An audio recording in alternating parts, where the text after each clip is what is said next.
Okay, a bit of a different style of a video this time. So in the last 3-4 weeks as we have been in the bear market, I have become increasingly more annoyed by the level of tech illiteracy in this community.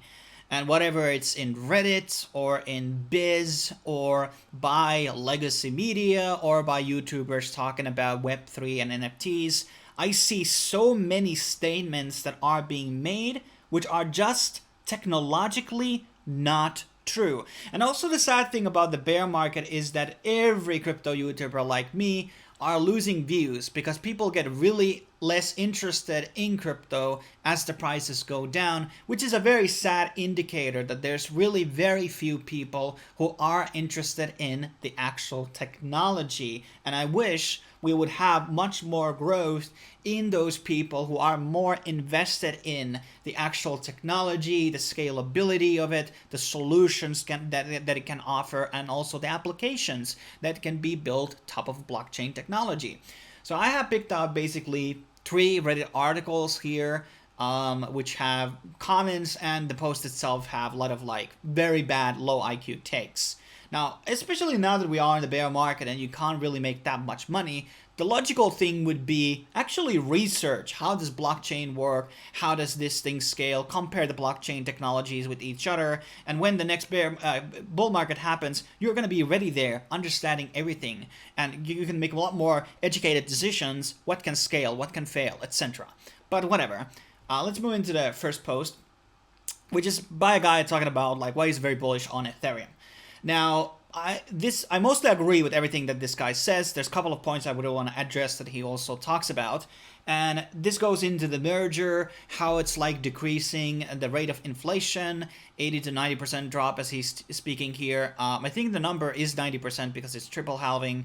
So it's going to 1,250 Ethereum from 12K where we at. So I think it's 90%, but I don't remember the exact number right now. I'm gonna link that my own video about my price prediction and everything on the corner.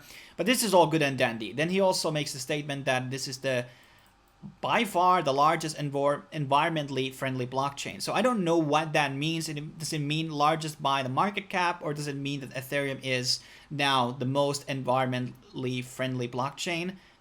Maybe I'm like my English is doing something on my brain right now that I'm not getting what he's exactly saying, but I'm sure that there are other blockchains which use a different type of node structure, which are fundamentally a bit more greener solutions. So I'm not necessarily buying this.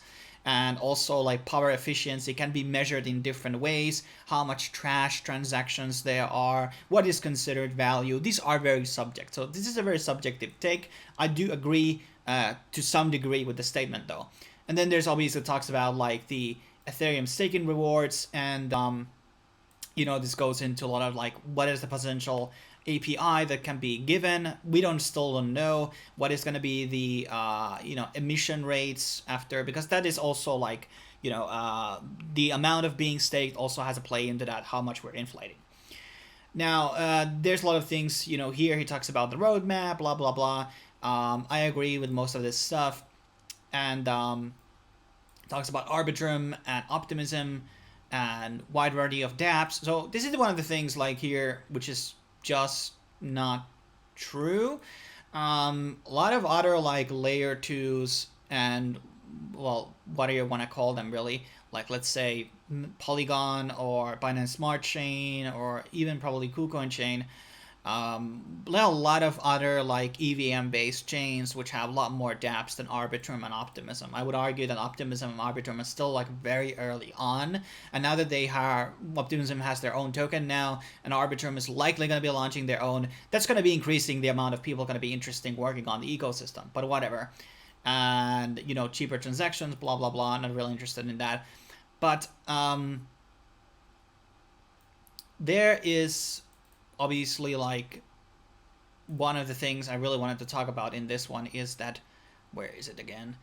Okay, the lack of obvious number one Ethereum killer. Obviously this is a term that has been used for years. In the beginning it was like Neo and Tron and what we had other like Quark chain, and there were many chains that were like pegged and discussed as the Ethereum killers. Like NEM comes into my mind, and those are, most of them have become irrelevant. Some are still very relevant on the space, like even when they had their troubles, like EOS. We have Algorand, we have Solana, we have Avalanche, we have many other chains which can basically compete in Ethereum in many different metrics. And this is where the fundamental, like, this was really annoying for me. So there are people in the crypto community who are measuring things by total value locked, to TVL.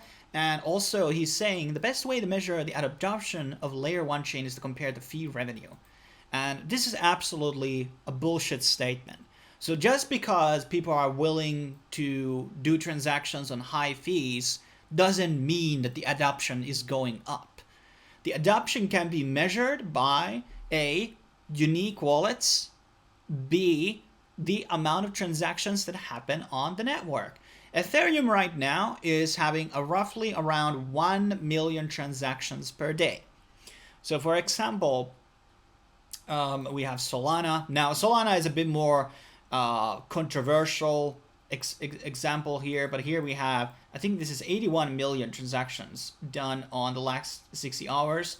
Obviously Solana has a lot of like validator stuff and junk transactions, but even when you discount those out, Solana is having far more transactions than Ethereum has. Also, the biggest wallet on Solana, Phantom, has a lot more users. I think they passed like 1 million users in like, I don't remember, 6 months. Ethereum's MetaMask took a lot longer than that, like 5 years or something.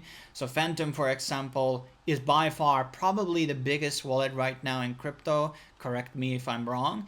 So by a lot of like transaction volumes and wallet amounts, Ethereum is actually not having that much. Also, it needs to be understand that Ethereum is constantly losing user base to all of these layer 1 and layer 2 solutions that are using the EVM technology that allow this sort of bridging. So saying that Ethereum's is a good metric to measure the fee revenue is just very disingenuous the way you go about it. And it's not just EOS/CO chains. I looked into Wax, for example, and I basically got 17 million. I counted roughly around with the average of 200 transactions happening per second here, as you can see. Well, there's 800, well, just roughly around 200, and that is 17 million transactions happening on Wax. And Wax's market cap is, very small compared to a lot of these other chains, but there's a lot of activity happening on Wax, and the amount of Wax accounts, for example, the cloud wallets, for instance, is also a very high amount. So we really have to look into other metrics than the actual like transactions in terms of fees, which is very disingenuous way to portray this conversation. And here it talks about BNB and blah blah blah. The problem why BNB is not having like, and I bet actually BNB has more transactions than Ethereum per day, on average day basis. So, but fundamentally, like the fees are obviously lower because it fucking costs less to do those transactions, idiot.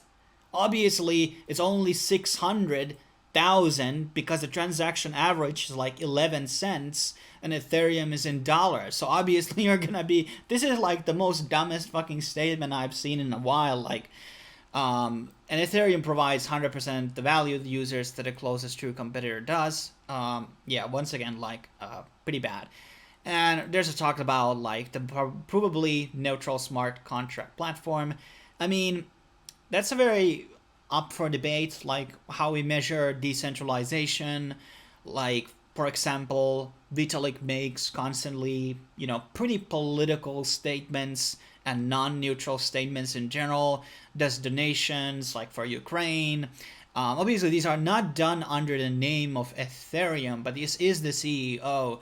And the fundamental thing here is also that there is, Infura, which is owned by I think it was Goldman Sachs. So, which is very big part in this AVS, which is where a lot of the nodes are. So how are we measuring decentralization is a lot more nuanced than looking at the validators, for example. And I'm not saying that Ethereum is doing a bad job here. I'm just saying that a lot of the blockchains are really not on the level where they need to be, the fully decentralized. We need to get away from AWS, and obviously like in Fura we need a lot more alternatives for these like existing things that host our technology and nodes and etc. And Ethereum distribution decentralized. Let's remember that Ethereum did have an ICO. People literally got to buy Ethereum with 10 cents. Holy shit. Or was it 14 cents? But like a ridiculous amount. And it's just that, crazy, I mean, I'm not against ICOs fundamentally. I haven't looked into how much actually was the initial amount that was sold, but yeah, we can talk about the decentralization. It's probably more decentralized than Bitcoin right now, but it's always looking into what sort of metric are you looking into. But now let's go into the retarded stuff. This is the stuff that kind of riles me up. I actually should have started this video with this, but whatever, guys. So there's this post which has 192 upvotes, talking about how after Luna, and first of all, like there's a couple of typos here. So the UST sticker is no longer UST. I think I don't actually remember what it's called right now. I think it's USDC right now. And here he types Luna C as in Luna Classic. But right now he also mentions Luna twice here, where he was supposed to say Luna Classic, I guess. But okay, so here he talks about like how bad that it's having a 7% rally from its bottom. So it's no longer 100% down. It's only 99.99. So once again, like, this guy is not following the news. Like, most of the Redditors here don't really understand what the fuck is going on in crypto. So the Luna and USD prices going up is obviously great for people who are doing derivatives. We can always talk about, well, are futures really good or not? A lot of different takes on that for me. But what the fundamentally is going on with Luna is you can go into the actual proposals. Look into the actual proposals. What are the developers doing? What is the validators doing? That's what you should be paying attention, not some idiot on Twitter or Reddit making these comments who has no association whatsoever. Obviously, you have to always look through the biases, but fundamentally, like, do not listen to these random people who don't understand what is basically going on. So what is basically Luna Classic doing is basically going to be burning 35% of the burned fees from, so basically increasing, so the 50% of the transaction fees, out of that, 35 is going to be burned, if I'm reading this mathematically right here. So basically, what they are building, and there's also like an exchange, which is called like the Burning Exchange or something like that, the Burner Exchange, I'm going to link that in the description, which is basically, allocating portion of the Luna that exists on the supply to be burned. So what is happening to Luna Classic right now is that it will be becoming this massively deflating currency. It will become reverse Doge, basically. I mean, I understand Shiba is also doing like burning processes and stuff like that. A lot of people don't pay attention to those statements. Like, a lot of people don't even know Shiba is burning their supply. But like, what is happening with Luna Classic is why I'm still holding a small bag is fundamentally because they are going to be burning this supply. I already know that there are certain NFT projects and certain projects which are not going into Luna 2. So what they're going to be doing with this strategy is going to be massively deflating the supply of Luna. And to my understanding also, there will be no ways to basically mint the USD anymore, or that functionality may be totally retired. And even if it wouldn't, the amount of things that are going to be burned right now in the supply, and I don't think people would be going back to like using the USDC, given to the fact that the peg didn't last time. So people are just going to be holding Luna Classic instead of like converting it back. So it's going to be constantly deflating now, and it will be I'm not saying it will ever go back to $20 or $5 or anything like that, but fundamentally, I'm not surprised if we're going to be seeing a 10x, 20x from the current price that we are currently at. So buying at the Luna Classic dip is not actually as risky or a bad decision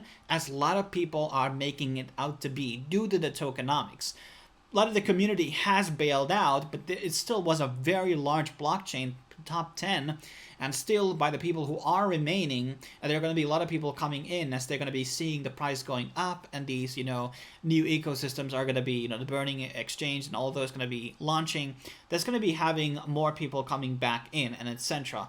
But yes, there are obviously concerns here, but fundamentally what people have to understand is that Luna Classic hasn't abandoned their cause. Neither has Ethereum Classic, which by the way has non-existent roadmap, nothing to basically go for. I mean, there might be more people migrating into Ethereum Classic as the mining stops on Ethereum, and maybe there we're going to be more interest, but there's literally nobody developing on Ethereum Classic. But on Luna Classic, we still have people who are building dApps, and NFT projects are still going to be hanging around. I think what's it called, TerraPunks or whatever, there's a couple of prominent NFT projects which were blue chips are still staying on Luna Classic and are still building on that chain. So one of the stores of value, ironically, in Luna Classic right now is actually some of the NFTs.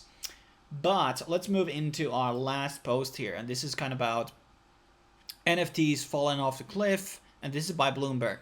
So first of all, we shouldn't, as a community, really promote legacy media articles, even if they fit into your own narrative views, because these people are very malicious and they have really no interest of making this scene better. They're all about that fiat and all about that control and all the other values that we basically do not stand for. So we are fundamentally different. So there are a lot of bad takes here, hopefully they will die out and useful NFT use cases will get born. Well, guess what? Those NFTs already fucking exist, dude. What kind of rock under you have been living? We have game NFTs already. We have, I think there was some type of ticketing systems already being done. We obviously have, NFTs which are pegged into real world assets. TNFTs, which are tangible NFTs, which are, tangent to physical items. There's so many things. They may not be the most in the news headlines all the time, like some PFPs, like your Bored Apes, but fundamentally, there's already use case based NFTs. They're just not necessarily the biggest right now or not leading the charts. That the best tech is not correlated on the market charts. The top 100 on CoinMarketCap has no correlation with technology, almost zero, and that also applies into the NFT top list on OpenSea or other NFT platform, has no correlation to the technology. What else do we? And okay, so there's another point. 31 upvotes. Can you name a single actual NFT use case that would be superior to the thing it's replacing? And here are some blah blah blah dumbass statements once again. Once again, as I've broken down in recently in the Mooncat video, for one, we have the counterparty risk removed. So let's say I want to buy a concert ticket, I want to sell it, and it's usually a QR code or something you can fundamentally print. So once I'm buying that ticket from somebody else, that person still may have some type of a copy on his phone and may try to enter the concert after he has sold the ticket for me. And these types of problems may happen. Also, you have to kind of verify, is this ticket fake or invalid? There's not really a lot of ways to do that with tickets. So counterparty risk is one of them. Obviously, the liquidity, loaning, and all of these things, you can't really do that with any type of a Web3 platform, for example. So there's a lot of custodial issues and validation issues for which NFTs are basically fixing out, and also providing a liquidity. So you might have a digital good which you might buy, let's say a game on Steam. You're not able to sell that game anymore. So once you are bought it, you can refund it in 2 weeks, but you're not able to sell it. For example, with Ultra, we have the ability to basically sell our games because they are existing in that blockchain as games, as NFTs. So a lot of really bad takes. But when it goes to the article here, once again, like when these shitty articles are being made, they use a very like a single data. So in this case, it's the Dune, and it here makes the statement that since like last year we haven't gone this low. Like, yeah, the traffic on OpenSea is not in billions as it was on on May, and obviously in January we had this big volume. But once again, we have to look into the amount of transactions, which to me is more important. Like this one here only shows the fees, but I'm more interested on how many unique transactions are. Like here's the Polygon. No, where's the active traders?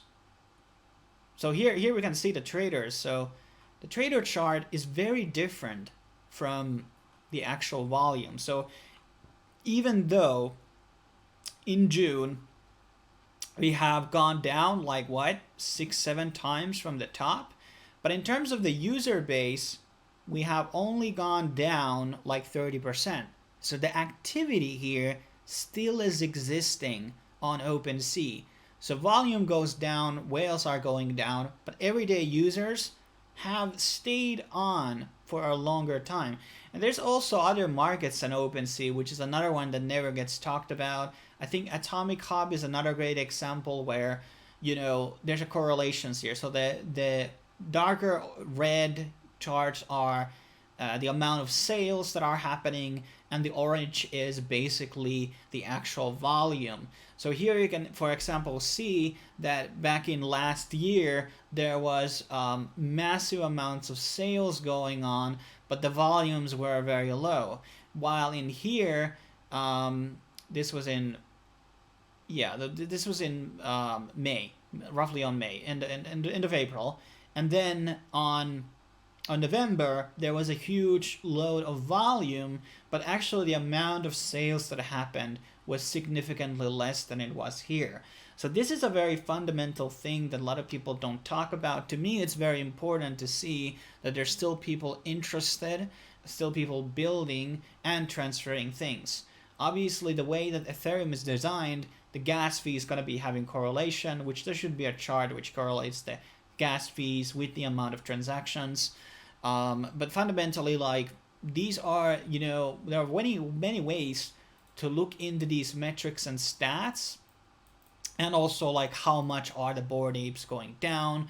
Obviously the fucking drama plays into it, which happened recently, and everything that is associated with big, that is mutant apes, the other deeds, all of that was happening, and the lawsuit and all of this shit going on. And then there's obviously the snapshots and everything. Like, these metrics are very different from the normal market cap cryptos that we're looking at.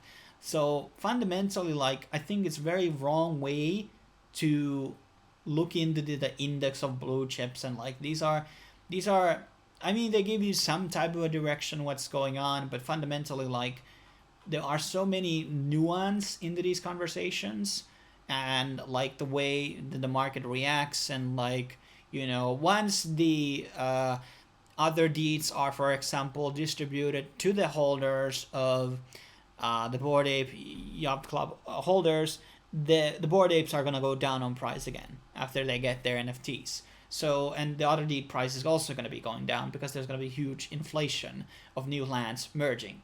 So once again, like, guys, I'm just so tired of people making these comments which lack of nuance, they lack of understanding, and they lack understanding of the technology. And maybe this rant video was maybe a bit too long here, but whatever. If you liked it, give your thoughts about it, or if you prefer a bit lesser, longer video or shorter video, and let's see if this is going to be evolving into a series or something. But thanks for watching. I will be seeing you in the next video. Cheers.